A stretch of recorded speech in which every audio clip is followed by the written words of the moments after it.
Today I'm actually by the beach. My favorite place to go to. Anyway, but I have a few things to talk about. One of the things that I want to talk about and hold space for is the huge realization that I actually discovered today about myself.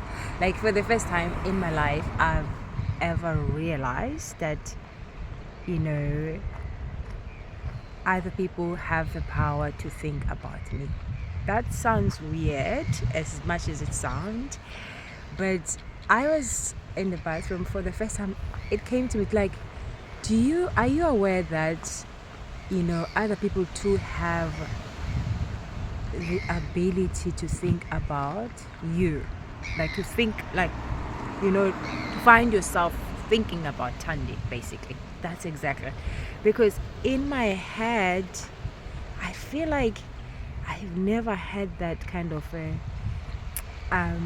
understanding or sense of self-awareness. Like as much as you have the ability to think about other people, and so are they. Like, let's go deeper from that. Like, energetically, sometimes you're connected to certain people energetically, right? And these people, even if you're not communicating or saying anything, but because you're somehow connected energetically or spiritually, they will find themselves thinking about you or having a thought about you.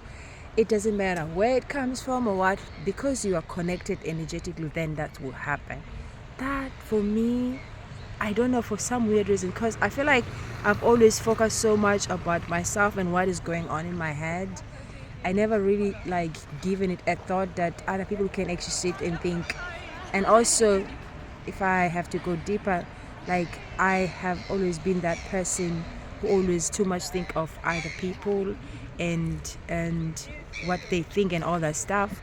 So it is like the very first time now to find myself in a position where I'm like, oh my God, do you mean to tell me that other people get to think about me whether they like it or not? Because it's like intruders. Or do you know this the saying that says people are in your mind without paying a rent, something like that. So that's what I actually realize now, and I never, honestly, because I used to think like I'm the one who have to think about other people. I have to, I felt inclined without, I felt like I didn't have a choice at the time. That's the honest truth. I felt like I didn't have a choice, free will. So I will always feel some kind of energies coming in and thinking about people and stuff like that. And for the first time, it was like, child, it's not only you. As long as you're in a human form, as long as you're in a body, as long as you have energy, as long as you're in a spirit, you are tied to one thing. You are in the same pot. Unless. Okay. But then, yeah, that for me, that was like a huge, some weird relief to know, because it's like, oh man, this is normal. Like, this is a human thing. So it's not just happening to me. It's like, okay, cool, I like that. I'm happy with that too. It's a big relief. Second thing that I want to talk about, the state of seeing. But this is what I'm hearing. You are living a soft life. Yeah, you're living a soft life. A soft life as a result of having your energy grounded to the state of a seer, which results you grounded in the energy of the consciousness of oneness. So because your energy is grounded into this consciousness of oneness, you get to experience what is it like to live in life. Of course, I always say with ease and grace, but now the new word is soft life. You actually experience a soft life. And I'm also being shared, how does that come to that experience of you experiencing a soft life in your head, in your mind, That's what we're actually talking about. Like, peace of mind. That's a soft life, peace of mind in the midst of chaos, peace of mind in the midst of anything. You are just living in that vibration. So this is what actually they're assuring me. It's like, imagine, yourself. Like, I think this is a perfect example, like what I've just explained prior. There's like, I've never imagined myself. I've always like seen myself being this person who actually have to think about people, didn't have a free will. Do you understand?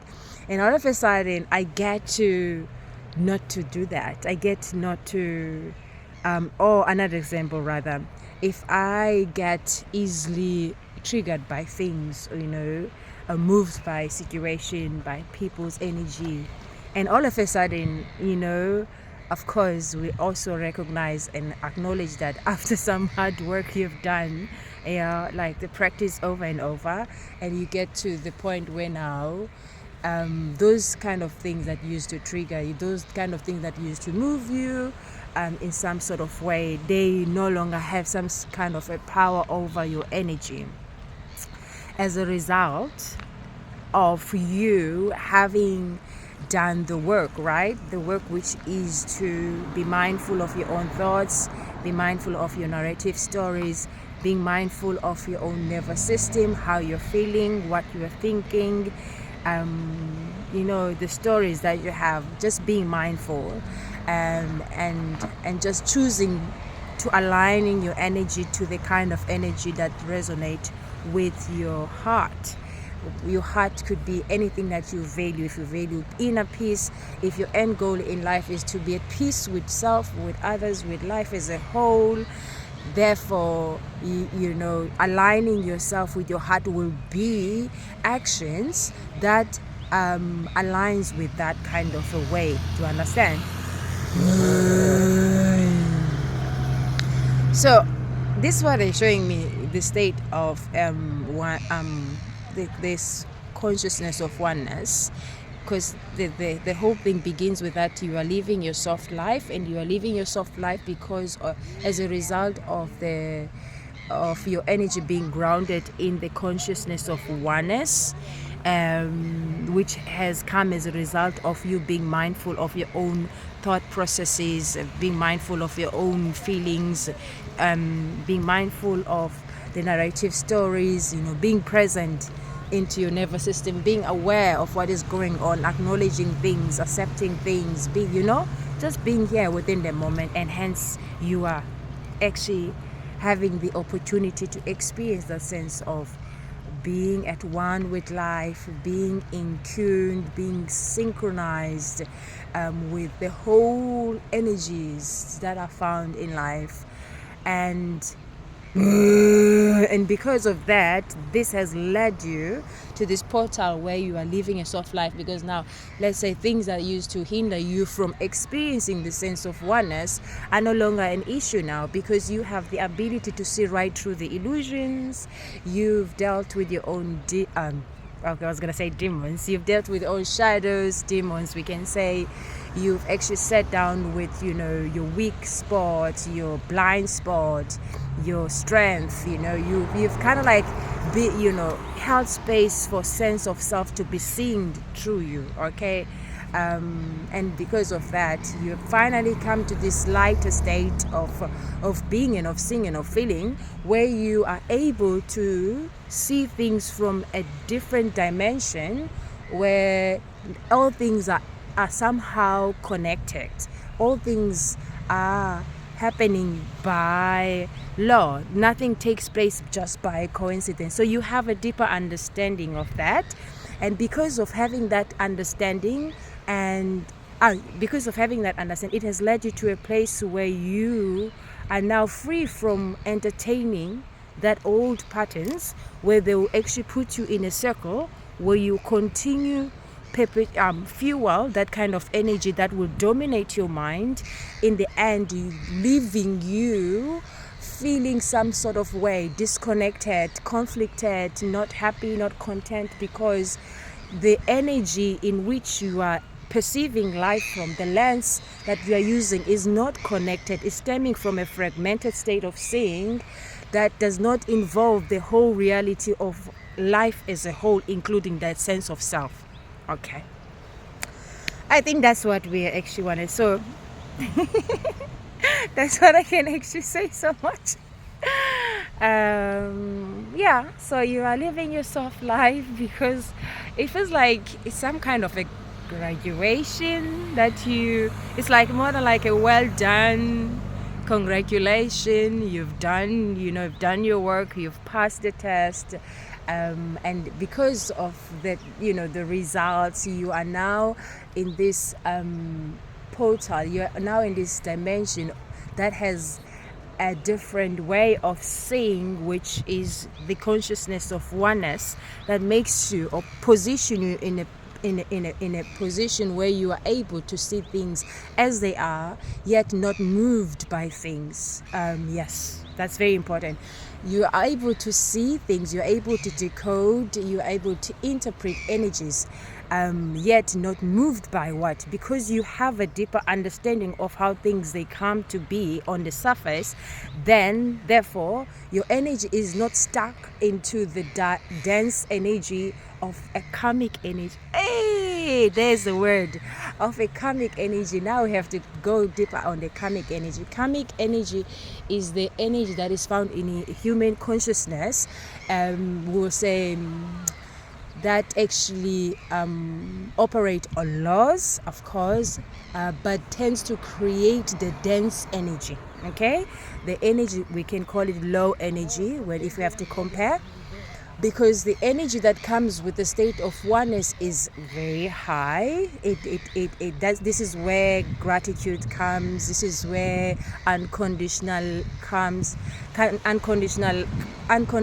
love comes. This is where compassion comes. This is where genuinity, like a genuine heart comes. This is where an open heart comes. This is where sincerity comes. This is where courage to be alive, courage to live, courage to meet life where it is, courage to face life as it is, courage to wear your heart on a sleeve, courage to be yourself as you are, courage to love thyself as you are, courage to embrace thyself. Do you understand?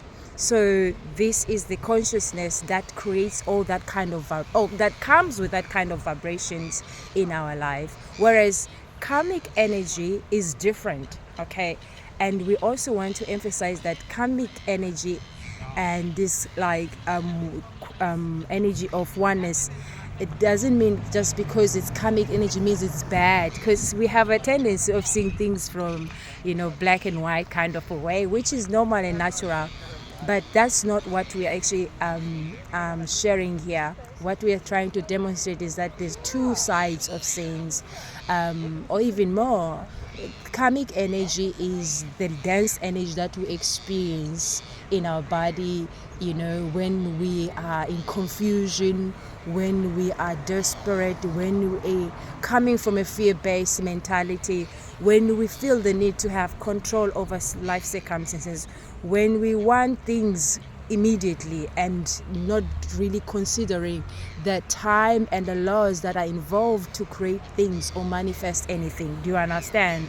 So that is the whole karmic. It could be defined in many ways, okay? Karmic is me resisting life, rejecting what is happening, and dismissing things, denying life, certain things.